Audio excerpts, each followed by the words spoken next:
प्रिय विद्यार्थियों, इस वीडियो में हम महाकवि बाणभट्ट रचित कादंबरी के महाश्वेता वृत्तांत का अध्ययन करेंगे। महाश्वेता शिव की भक्ति में तल्लीन है तथा चंद्रापीड़ राजकुमार उसे देख रहा है कि किस प्रकार वह एक तपस्विनी की वेशभूषा में भगवान भूतनाथ की आराधना में तल्लीन है। चंद्रापीड़ उसकी भक्ति का वर्णन करते हुए कह रहे हैं कि अतुल भक्ति प्रसादितया लक्षयीकृत लिंगया द्वितीया इव पुंडरीक मालया दृष्टया संभावयन्तीम, अर्थात अतुल भक्ति प्रसादितया, अतुलनीय भक्ति से शोभायमान लिंगया शिवलिंग को लक्षयीकृत लक्ष्य बनाकर लक्ष्य किए हुए पुंडरीक कमलों की कमल पुष्प की द्वितीया मालया इव दूसरी माला के समान दृष्टया अपनी दृष्टि से भूतनाथ भगवान शिव को संभावयन्तीम पूजती हुई, उनकी पूजा करती हुई, अर्थात जो महाश्वेता की दृष्टि है वो श्वेत या गुलाबी कमलों की माला के समान है। एक कमल पुष्प की माला वह पहले ही भगवान शिव को पहनाकर उनकी पूजा कर चुकी है और अब कवि कल्पना कर रहे हैं कि वह मानो अपनी दृष्टि रूपी कमल की माला से दोबारा शिव की पूजा कर रही है। वो दूसरी माला जो वो शिव को अर्पित कर रही है वह उसकी कमल दृष्टि है। अनवरत गीत परिस्फुरित अधर पुट वसाद, अनवरत निरंतर गीत गाने से परिस्फुरित हिलते हुए अधर पुट वसाद मुख से निकलती हुई अति सूची भी अत्यधिक पवित्र शुद्ध हृदय मयूखई इव स्वच्छ हृदय की किरणों के समान गीत गुणई संगीत के गुणों के समान स्वरई इव स्वरों के समान स्तुति वर्णई इव स्तुति के अक्षरों के समान मूर्ति मदभी मुखात निष्पात, मुखात मुख से निष्पतत भी निकलती हुई मूर्ति मत भी शरीर धारिणी दर्शन अंशु भी दर्शन दांतों की अंशु भी ही किरणों से पुनः इव मानो पुनः फिर से गौरी पतिम भगवान शिव को स्नपयंती स्नान कराती हुई। कवि ने बहुत सुंदर उत्प्रेक्षा अलंकार का प्रयोग किया है। संभावनम मथोत्प्रेक्षा, जहाँ संभावना की जाती है वहाँ पर उत्प्रेक्षा अलंकार होता है। प्रस्तुत पंक्तियों में वही अलंकार है। भावार्थ यह है कि वह महाश्वेता नामक कन्या शिव की स्तुति गान कर रही है और ऐसा करते समय उसके मुंह से जो दांतों की पवित्र किरणें निकल रही है वो किरणें स्वच्छ जल के समान शुभ्र वर्णा है और उनसे ऐसा प्रतीत होता है मानो वह पुनः भगवान शिव को स्नान करा रही है। यद्यपि महाश्वेता एक बार भगवान शिव को स्नान करा चुकी है परंतु कवि यहाँ कल्पना कर रहे हैं, संभावना कर रहे हैं, उत्प्रेक्षा कर रहे हैं कि वो अपनी दांतों रूपी किरणों से मानो जल धाराओं के रूप में भगवान शिव को दोबारा स्नान करा रही है। वो जो किरणें हैं वो अत्यधिक पवित्र है, मानो उसके हृदय की शुद्धता की रूपी किरणें हैं। वो किरणें मानो गीतों का गुण है, स्वरों का है, स्तुति वर्णों के समान है, और ऐसी किरणों से वो भगवान गौरी के पति शिव को मानो पुनः स्नपयंती दोबारा स्नान करवा रही है। अति विमलैश्च वेदार्थै इव, अति अत्यधिक विमलय पवित्र वेदार्थै इव, वेद के अर्थों के समान साक्षात पितामह साक्षात ब्रह्मा के मुखात आकृष्टै, मुख से निकली हुई गायत्री वर्णै इव, गायत्री के अक्षरों के समान ग्रथिताम गूंथी हुई, उपगतै निकली हुई नारायण नाभि, भगवान विष्णु के नाभि के पुंडरिक कमल के बीजै इव, बीजों जैसी निकाल के गूंथी हुई, सप्त ऋषि भी, सातों ऋषियों जैसी, कर स्पर्श हाथों के स्पर्श से, पूत आत्मानम अपने को पवित्र करने की इच्छद भी अभिलाषा से, तारक रूपेण आगतै नक्षत्रों के रूप में आए हुए सप्त ऋषियों जैसी, ऐसी आमलिक आंवले के फल के समान, स्थूलई मोटे मोटे, मुक्ता फलई मोतियों के दाने से, उपरचितई बनाई गई, अक्षवलयेन जप माला से, रुद्राक्ष की माला से, अधिष्ठितम कंठभागम उसका कंठ भाग सुशोभित था, वो माला उसने कंठ भाग में धारण कर रखी थी। भावार्थ यह है कि उस महाश्वेता ने अपने कंठ में रुद्राक्ष की माला पहन रखी थी। बस यही समझना है कि उस महाश्वेता नामक तपस्विनी के गले में एक मोटे मोटे रुद्राक्ष के मणियों की माला सुशोभित थी। सारे विशेषण, सारी उपमाएं उस रुद्राक्ष की माला को दी गई है। वो माला इस प्रकार लग रही थी मानो अत्यधिक पवित्र वेद के अर्थ के समान है। वो इस प्रकार थी मानो साक्षात ब्रह्मा के मुख से निकले गए गायत्री के अक्षरों को उन रुद्राक्ष के रूप में गूंथ कर माला का रूप दे दिया गया है। वो माला ऐसी थी मानो भगवान विष्णु की नाभि कमल के बीजों को निकाल करके उसका निर्माण किया गया है। वह माला इस प्रकार लग रही थी मानो सारे तारों के जो नक्षत्रों के समूह है वो अपने आप को पवित्र करने की इच्छा से सप्त ऋषियों सहित उस माला के रूप में उसके गले में विराजमान हो गए हैं। उस मोतियों का आकार या रुद्राक्ष के दानों का आकार, रुद्राक्ष के मोतियों का आकार जो था वो आंवले के फल के बराबर मोटा मोटा था। इस प्रकार की एक जप माला या रुद्राक्ष की माला उसके गले में सुशोभित थी। परिवेश परिगत चंद्र मंडलाम इव पौर्णमासी निशाम, परिवेश कांति मंडल से परिगत घिरे हुए चंद्र मंडलाम चंद्र मंडल वाली पौर्णमासी पूर्णिमा की निशाम रात जैसी वह कन्या थी।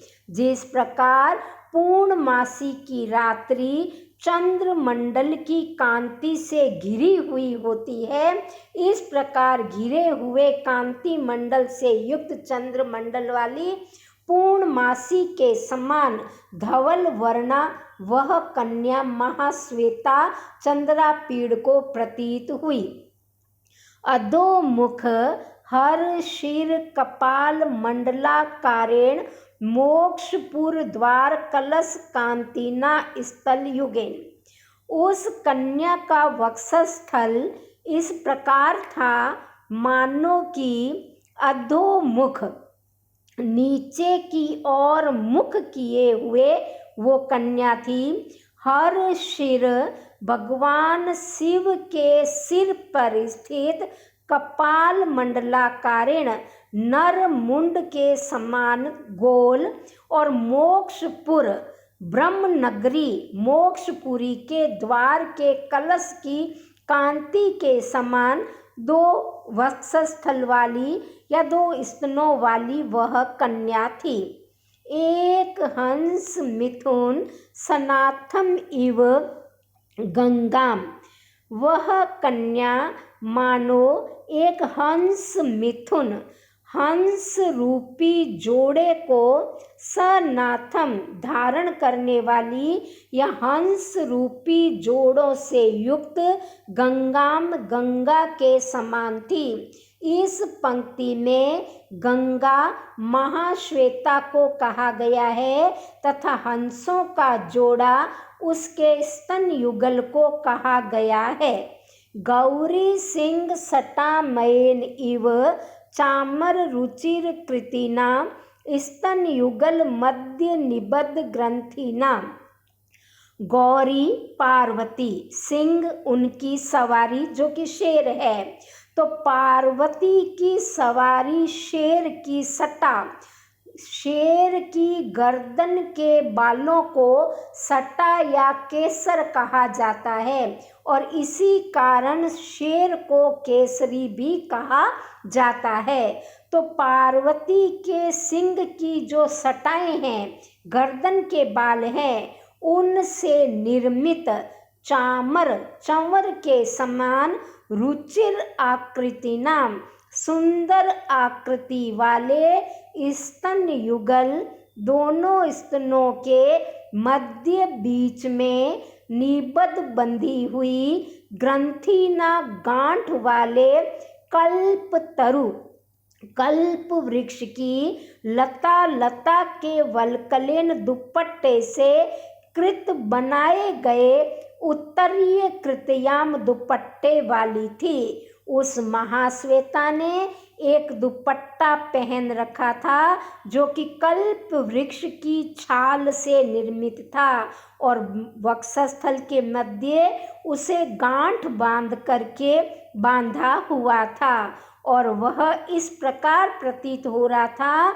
मानो पार्वती की शेर की जटाओं से बने हुए चंवर के समान वो मनोहर आकृति वाला लग रहा था। अयुग्म लोचन सकाशात प्रसाद लब्धेन चूड़ामणि चंद्र मयुक जाले निव मंडली कृतेन। अयुग्म दो नहीं, लोचन नेत्र, जिसके दो नहीं है नेत्र बल्कि दो से अधिक है, अर्थात भगवान शिव, क्योंकि शिव के 3 नेत्र है, बाकी हम लोगों के 2 नेत्र हैं, युगल नेत्र हैं, इसलिए भगवान शिव को अयुग्म लोचन कहा जाता है।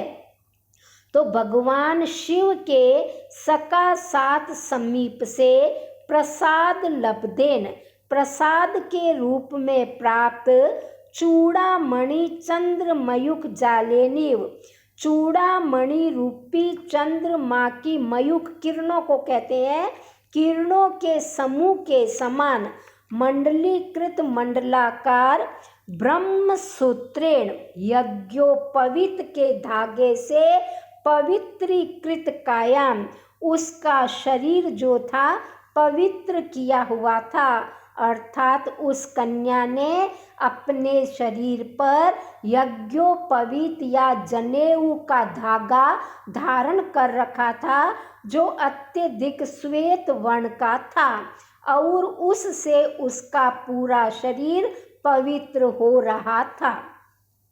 आप्रदिनेन च स्वभावशितेन अपि ब्रह्मासन बंधोतान चरणतल प्रभा परिस्वंगात लोहित्रायमानेन दुकुल पट्टेन।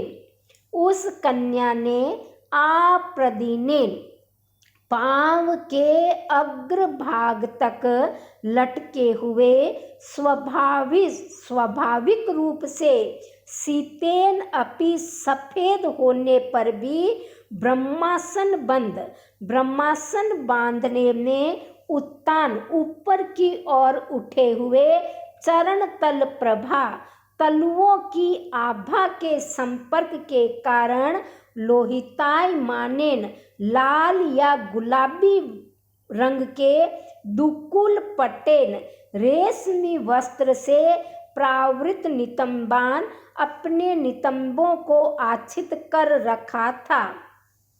अर्थात उस कन्या ने अधो वस्त्र या धोती पहन रखी थी, जो कि बिल्कुल श्वेत रंग की थी, स्वाभाविक रूप से सफेद थी। सफेद रंग का अधो वस्त्र पहना हुआ था, परंतु वह अधो वस्त्र या धोती सफेद न दिखाई दे करके लाल अथवा गुलाबी दिखाई दे रही थी। और इसका कारण बाण भट्ट बताते हैं कि उस कन्या ने ब्रह्मासन लगा रखा था, और ब्रह्मासन में दोनों पांवों के तलवे ऊपर की ओर आ जाते हैं। मतलब आप पालथी मारते हैं तो जो दोनों तलवे हैं पांव के नीचे का भाग वो ऊपर की ओर दिखाई देने लग जाता है, जैसा कि पद्मासन में होता है। तो वही ब्रह्मासन है। तो पद्मासन या ब्रह्मासन लगाने के कारण उसके जो तलवे ऊपर की ओर हो गए थे, उनसे लाल लाल किरणें निकल रही थी, और वो किरणें इतनी अधिक प्रखर थी कि उससे उसका अधोवस्त्र भी लाल अथवा गुलाबी दिखाई दे रहा था। यौवनेन अपि स्वकालोपसर्पिणा निर्विकार विनीतेन शिष्येण एव उपास्यमाना।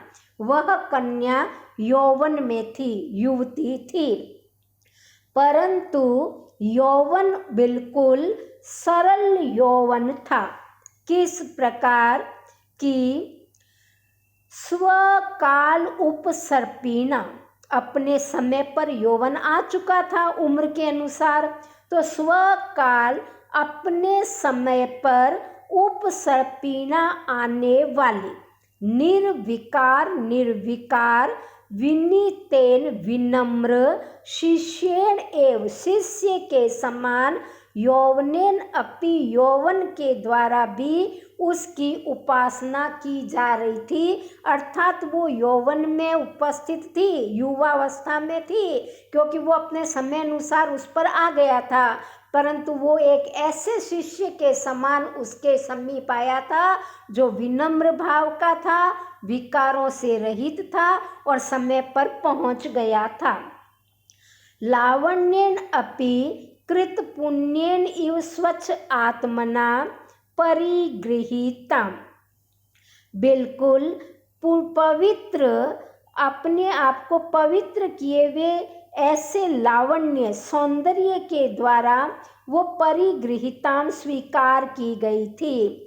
रूपेण अपि रुचिरलोचनेन, मनोहर नेत्र वाली, विगत चपलेन, चंचलता से रहित, आयतन मृगेण इव, गृह मृग के समान, रूपेण अपि सौंदर्य के द्वारा भी उसकी निसेविताम सेवा की जा रही थी। अर्थात बिल्कुल मनोहर नेत्र वाले, चंचलता से रहित, जैसे पालतू हरिण होता है उसी प्रकार का सौंदर्य उसकी सेवा कर रहा था। उत्संग गताम च स्वसुतामिव। उत्संग गोद, गोद में रखी हुई थी उसने एक वीणा, उसका वर्णन चल रहा है। उत्संगताम, गोद में रखी गई, स्वसुतामिव, अपनी पुत्री के समान, सूक्ष्म शंख खंडिका, सूक्ष्म छोटे छोटे शंख के खंडिका टुकड़ों से निर्मित, अंगुलियक, अंगूठियों से पूरित भरी हुई, अंगुलीना, अंगुलियों वाले, त्रिपुंड्रिक, त्रिपुंड्रिक लगाने से अवशिष्ट बचे हुए भस्म, भस्म से पांडुरेण धवल, प्रकोष्ठबद्ध कलाई पर बंधे हुए शंख खंड केल, शंख के टुकड़ों से युक्त, नख मयूख, नाखून की किरणों से दंतुरतया उन्नत प्रतीत होने के कारण मानो ग्रहित दंत कोणेनिव, दंतमयी, हाथी दांत से बनाए गए कोण से वो एक वीणा को अपनी पुत्री के समान गोद में रख करके बजा रही थी। दक्षिण करेण, दाहिने हाथ से वीणाम आस्फल्यान्तिम, वीणा को बजा रही थी। प्रत्यक्षामिव गंधर्व विद्याम, वो बिल्कुल शरीरधारिणी प्रत्यक्ष गंधर्व विद्या प्रतीत हो रही थी। मणि मंडिपिका, मणियों से निर्मित मंडप के स्तंभ लगना भी, खंभों में लगी हुई आत्म अनुरूपा भी, अपनी ही अनुकूल सहचरी भी, सहेलियों के द्वारा मानो वह घिरी हुई थी। भावार्थ यह है कि वह महाश्वेता अपने गोद में रखी हुई एक वीणा को बजा रही थी। उस महाश्वेता ने अपने हाथों की उंगलियों में छोटे छोटे शंख के टुकड़ों से निर्मित अंगूठियां पहन रखी थी। उसकी उंगलियां स्वाभाविक श्वेत थी क्योंकि वह कन्या महाश्वेता है, अत्यधिक धवल वर्ण की है, और उसने इन्हीं अंगुलियों से भगवान शिव के भस्म से त्रिपुंड्रिक लगाया था, तो वो उंगलियां भस्म से और अधिक सफेद हो गई है। उसने कलाई में भी एक शंख के टुकड़े को बांध रखा है और वह अपने नाखूनों से उस वीणा को बजा रही है। वो नाखून ऐसे प्रतीत हो रहे हैं मानो हाथी दांत से निर्मित वीणा बजाने का कोण उसने हाथ में धारण कर रखा है। वो कन्या साक्षात गंधर्व विद्या प्रतीत हो रही है। उस कन्या ने, वो एक मंदिर में बैठी है, जिस मंदिर में चारों ओर मणियों से निर्मित खंभे हैं। उन खंभों में उसका प्रतिबिंब दृष्टिगत हो रहा है, तो ऐसा प्रतीत हो रहा है मानो वह चारों ओर से अपने जैसी ही दिखाई देने वाली अपनी सहेलियों से घिरी हुई है।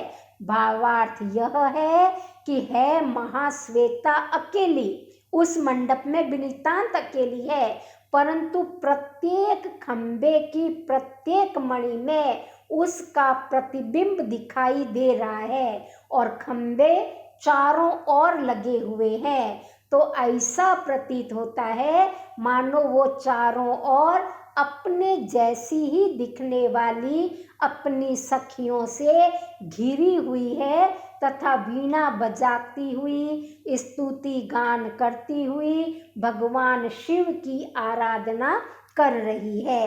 इस प्रकार महाकवि बाणभट्ट ने महाश्वेता का बहुत सुंदर चित्रण महाश्वेता वृत्तांत में किया है।